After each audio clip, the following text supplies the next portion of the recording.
বুধবার 7 দফা দাবি নিয়ে ভারতীয় জনতা পার্টির হুগলি সাংগঠনিক জেলার সদস্যরা হুগলি চুঁচুড়া পৌরসভার পৌরপ্রধান অমিত রায়ের কাছে একটি স্মারকলিপি জমা দিতে গিয়েছিল। চুঁচুড়া 2 মণ্ডলের সভাপতি দেব মালিয়া এবং তপন সরকারের নেতৃত্বে এদিন বিজেপির কর্মী সমর্থকরা একটি মিছিল করে চুঁচুড়া পৌরসভার সামনে এসে উপস্থিত হয়। মিছিলে সামিল ছিলেন হুগলি সাংগঠনিক জেলার প্রাক্তন সভাপতি তুষার মজুমদার ও সাধারণ সম্পাদক সুরেশ সাউ সহ অন্যান্যরা। কিন্তু পৌরসভার গেটের সামনে চুঁচুড়া থানার বিশাল পুলিশ বাহিনী আগে থেকেই মোতায়েন ছিল। তারাই বিজেপি নেতৃত্বকে স্মারকলিপি জমা দেওয়ার জন্য ভিতরে যেতে বাধা দেয়। এরই প্রতিবাদে বিজেপি নেতাকর্মী ও সমর্থকরা হুগলি চুঁচুড়া পৌরসভার সামনে রাস্তা অবরোধ করে এবং দাবি রাখে পৌরপ্রধান গেটের সামনে এসে স্মারকলিপি গ্রহণ করুক। কিন্তু পৌরপ্রধান স্মারকলিপি নিতে আসেননি। সেই অনুসারে জেলা বিজেপির সাধারণ সম্পাদক সুরেশ সাউ পুলিশের হাতে স্মারকলিপি দেওয়ার চেষ্টা করেন। পুলিশকে জানান সেই স্মারকলিপি পৌরপ্রধানের কাছে পৌঁছে দেওয়ার জন্য পুলিশ স্মারকলিপি গ্রহণ করেনি এবং বিজেপি নেতৃত্বকে ভিতরে যাওয়ার অনুমতিও দেয়নি। অবশেষে বিজেপি নেতাকর্মীরা পৌরসভার গেটের সামনে স্মারকলিপি দেওয়ালে লাগিয়ে স্থান ত্যাগ করে। এই প্রসঙ্গে সুরেশ সাউ বলেন, 7 দফা দাবি খুব ক্লিয়ার দাবি। রাস্তা কিছুদিন আগে বানিয়েছে, রাস্তায় ফাটল ধরে গেছে। প্রধানমন্ত্রী আবাস যোজনার বহু কাগজ এখানে জমা পড়ে রয়েছে, এখনো পর্যন্ত তারা বাড়ি পায়নি। চোখের সামনে একাধিক জায়গায় গাছ কাটা হচ্ছে। বহু ওয়ার্ড রয়েছে, যেসব ওয়ার্ডগুলো এদের মনে হয় কোনো গোষ্ঠীকন্দল আছে। দেখা যাচ্ছে ওই গোষ্ঠীকন্দলের জন্য এই ওয়ার্ডে জল পৌঁছাচ্ছে না ঠিকমতো, ওই ওয়ার্ডে জল পৌঁছাচ্ছে না। সাধারণ মানুষ কেন সাপড়ার হবে?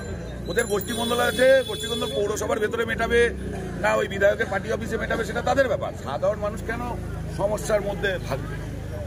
তো স্বাভাবিকভাবে আমরা বেশ কিছু 7 দফা দাবি নিয়ে এসেছিলাম তাকে স্মারকলিপি দেবো বলে। আমরা আগে থেকে ইন্টিমেশন, আমাদের দেব ইন্টিমেশন দিয়েছিল, আমাদের তপন ইন্টিমেশন দিয়েছিল, মণ্ডল সভাপতি ফিজিক্যালি ইন্টিমেশন দিয়ে গেছে ওনাকে। উনি নিজে সময় দিয়েছে, আমরা সেই সময় এসেছি। আপনারা দেখলেন না আমরা গিরিলে হাত দিয়েছি, না কোনো ধস্তাধস্তি করেছি, কোনো কিচ্ছু করিনি। আমরা আমাদের দাবি আমরা রাখতে সেটা উনি নিচ্ছেন। আজব আমরা দেখলাম এইরকম একটা পৌরসভার পৌরপিতাকে উনি আমাদের দাবি নিতে চাইছেন। বাধ্য হয়ে আমরা ওই দেওয়ালে সাধারণ ছাড়া আমাদের কোনো উপায় ছিল। এবং পুলিশ তো সক্রিয় ভূমিকা পালন করছে। আমরা কিছুক্ষণের জন্য ভুলেই গেছিলাম যে এনারা পুলিশ। এনারা তো মনে হচ্ছে পুরো একবারে তৃণমূলের ক্যাডার দাঁড় করিয়ে রেখে দিয়েছে সামনে, আর চেয়ারম্যান ঢুকে গেছে টেবিলের তলায়। এরকম পরিস্থিতি হয়েছে। একটা পুলিশ তো বলেই উঠলো যে আমি হুকুম পালন করছি, আমার ব্যক্তিগত স্বার্থ আছে। আর কি বলবো, বাধ্য হয়ে আমাদের এখানে প্রশ্ন সাঁটাতে হলো। এই আমাদের দাবি। আমরা আশা রাখি পৌরসভার যিনি চেয়ারম্যান আছে তিনি এই দাবি আমাদের দেখবেন, আর যদিও না দেখতে পায় পুলিশ প্রশাসনের কাছে আবেদন রাখবো যেন ওনাকে যত্ন সহকারে দেখিয়ে দেওয়া হয় যে আমাদের কী দাবি রয়েছে। আর যদি সেই দাবি অনুসারে যদি চুঁচুড়া পৌরসভার সমস্যা যদি না মিটলো তাহলে আমাদের আরও বড় রাস্তা খোলা আছে। আজকে আমরা এসে এখানে আমাদের যেটা আমাদের পার্টির স্ট্যান্ড আছে, আমরা সেই স্ট্যান্ড অনুসারে আমরা এখানে এসে আমরা যাবতীয় আমরা চেয়েছিলাম উনি এখানে এসে নিয়ে নিই, সেটাও আসলো না। তো আগামী দিনে আমরা এখানেও আসবো, গেটের ওপারেও যাব, চেয়ারম্যানের অফিসেও ঢুকবো, চেয়ারম্যানের ঘরে ঢুকবো, চেয়ারম্যানের হাতে কাগজ।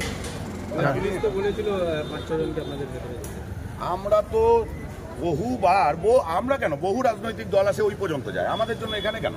এটা তো সাধারণ মানুষের জন্য খোলা জায়গা। এই জায়গাটা কি জন্য আটকাবে? কি জন্য? আমরা তো কোনো ঝগড়া অশান্তি কিচ্ছু করতে আসিনি এখানে। আপনারা কেউ দেখাতে পারবেন যে একটা আমরা চিনতে ঝগড়া অশান্তি মানসিকতা নিয়ে এখানে দাঁড়িয়েছিলাম? অহেতুক আমাদের এই রাস্তাটা আটকাতে হলো, অহেতুক। উনি এইটুখানি আসবে না। আমরা বললাম তাহলে গেটের সামনে আসুন, উনি গেটের সামনেও আসবে না। আমরা গেটের ওপারে ওনাকে থাকতে বলছি, সেটাও উনি থাকবে না। উনি এখন টেবিলের তলায় ব্যস্ত। যেমন ওনাদের দল পুলিশ প্রশাসনকে টেবিলের তলায় পাঠায়, বিজেপির জন্য আজকে উনি টেবিলের তলায় চলে গেছে। তাই রাস্তায় তাই বাধ্য হয়ে বসতে হলো। আমরা তো পুলিশ প্রশাসনকে এই স্মারকলিপি তো হাতে দিতে চাইছিলাম, এতটাই যখন ওনাদের হুকুম পালন করছে আমরা বললাম এই স্মারকলিপিটা তাহলে আপনারাই দিয়ে আসেন, সেটাও ওনারা দেবে না। প্রমোশনের ব্যাপার আছে হয়তো, সেই কারণে রাস্তা অবরোধ করবে। সেই কারণে আমাদের রাস্তায় বসতে হলো, ওখানে সাটিয়ে দেওয়া হবে। আমরা বললাম তো পরের বার শুধু এই পর্যন্ত থাকবো না, এই গ্রিলের উপরেও যাবো। আর ওনারা জানে, মুখস্থ আছে ওনাদের যে আমরা গ্রিলের উপরেও উঠতে অভ্যস্ত। গ্রিলের উপরেও উঠবো, ওপারেও ডিঙাবো, ডিঙিয়ে গিয়ে ওনার ঘরেও ঢুকবো, ওনার হাতেই স্মারকলিপি দেবো। আগামী দিনে মানুষ, চুঁচুড়া শহরের মানুষ, আশা করি উনি যদি এরকম মানসিকতা রাখে, আগামী দিনে চুঁচুড়া শহরের মানুষ ওনাদের প্রত্যেকটা যা যা দাবি আমাদের ছিল প্রত্যেকটা দাবি যখন ভোট চাইতে যাবে 2026-এ তখন ওনাদের কাছ থেকে চাইবে প্রত্যেকটা ভোট। দাদা, আপনাদের এই আজকের অভিযানকে শাসক দল বলছে নেই কাজ তো খইবাজ, কি বলবেন আপনাদের? রাস্তা ভাঙা তো খই ভাজবই। রাস্তা যখন ওনাদের নেতৃত্বে ভেঙে চুরে যাচ্ছে, কাটমানি টাকা পকেটের এত টাকাই পকেটে ঢুকিয়ে নিচ্ছে এনারা, যে রাস্তা আজকে তৈরি হচ্ছে কালকে মাঝখান দিয়ে ফাটল ধরে যাচ্ছে। একটা রাস্তা দুটো রাস্তা না, একাধিক রাস্তা মাঝখান দিয়ে ফাটল ধরে যাচ্ছে, এত টাকা পকেটে ঢুকছে। তো যদি এগুলো যদি খই ভাজা হয় তবে রোজই ভাজবো খই। যে শাসক দলের যে নেতা বলেছে তার বাড়ির সামনে গিয়ে খই ভাজবো। দাদা বলছে আপনাদের বিরোধী হিসেবে আপনাদের এই লোকের কাছে আসার জন্য এইসব অভিযানগুলো করছেন। বিরোধী আছেন বলে লোকের কাছে প্রাধান্য পাওয়ার জন্য এইসব আন্দোলন। আরে বাবা, আমরা তো বিরোধীই আছি। আমরা কখন বললাম যে আমরা শাসকে এসেছি? আমরা তো বিরোধীই আছি।